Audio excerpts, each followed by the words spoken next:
Hello everybody, happy Friday. I hope you are looking forward to the weekend. After last week's little false start, I'm really excited that we've had a really good and fantastic first full week back this week. We've had great attendance and behaviour, and there's lots been going on. So we've had students really busy with filming for our conference day, and also our careers event. There's been some filming going on for that this week, showcasing some of the great work that's happening at DUA. We've had sports fixtures in football and in rugby. I know the girls weren't that happy yesterday with the rugby. They wanted to be doing a contact fixture, not a tag fixture, but hopefully next time. But well done to the girls in any case. And they've also been writing lots and lots of application letters for our student leadership team. I've probably received well over 30 applications for the student leadership team. I'll be going through those this weekend, and we'll be looking at next steps next week, ready to get those student leaders appointed. Today, Friday, we've had a visit from Buttershaw Business and Enterprise College. We're now doing lots of work to support other schools and academies with school improvement as we continue our journey and hope to support others on theirs too, to drive up standards for children and young people everywhere across the city and across the region. And the visitors today, I know, spoke particularly about our students and how polite and how much they live our values in the building, and that's really impressive. Now, next week is equally as busy. We've got a visit to Leeds University, and those students are aware of that. We've got some young journalist training. We've got West Leeds Dispatch, who are doing some additional work with some of our aspiring journalists. We've got a Made in Yorkshire challenge, football fixtures for year 8 and 10. Those are all local fixtures, which is quite nice, some local rivalry games. And then we've got some netball for year 11. Next Friday, we've got our community hub remaining open. That's still open every Friday morning. We've got lots of Beat the January Blues activities, so do come down and join us in that. One of the big things that's happening next week, we've got our postponed recognition evening happening at school on Tuesday. Now, if you received an invite for that previously, you should have had some updated information, but it would be great to see anybody who's had an invite there to celebrate your child's success from Cycle 1. Another thing to say that in a couple of weeks, our cycle assessments are starting for year 7 and year 9. You're going to be receiving some information about what topics they should be revising, and also some signposts to some revision materials.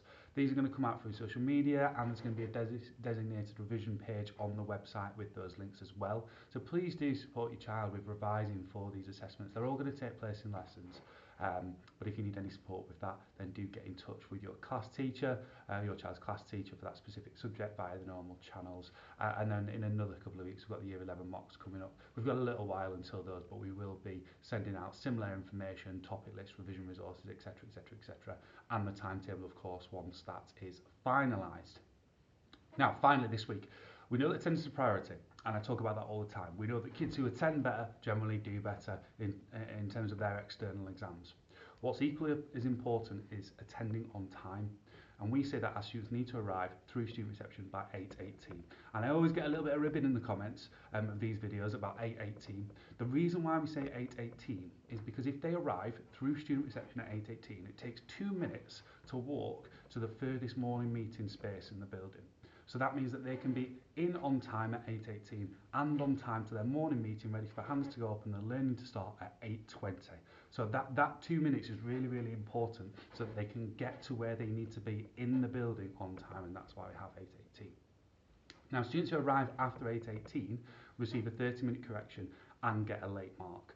More importantly, if you're late, you're missing out on learning. That's the bit that's really important, and that's why we have that correction to reinforce the fact that that is a behaviour that needs to change. Now, we understand things happen, and sometimes lateness, we can't help some things, but we'd ask that when that does happen, you get in contact with the school. And we will always work with families on making sure that we're supporting attendance and supporting people on time, and we're not wanting to be overly punitive with this. Things happen, and we want to work with you. Now, if students arrive after 9 o'clock, under government guidance, registers are closed and we have to give a U attendance mark. Now, that statistically means that they have an unauthorised absence for the morning session. And again, more importantly, if you're arriving after 9, you've missed morning meeting and a good chunk of your first lesson. That's a lot of learning that students are going to be missing out on. We've got worked really hard to improve quality and consistency of teaching and learning at DUA, but we've got to be here. We've got to be on time, because it only benefits us if we're here and on time every single day, ideally, but certainly as often as we can be aiming for that attendance target of 95-97%. As I said, we do want to work with you, and it's something that's always contentious is attendance, but students who attend do better. It really is as simple as that. And if you need any support with getting your child to school on time, I really would encourage you to reach out.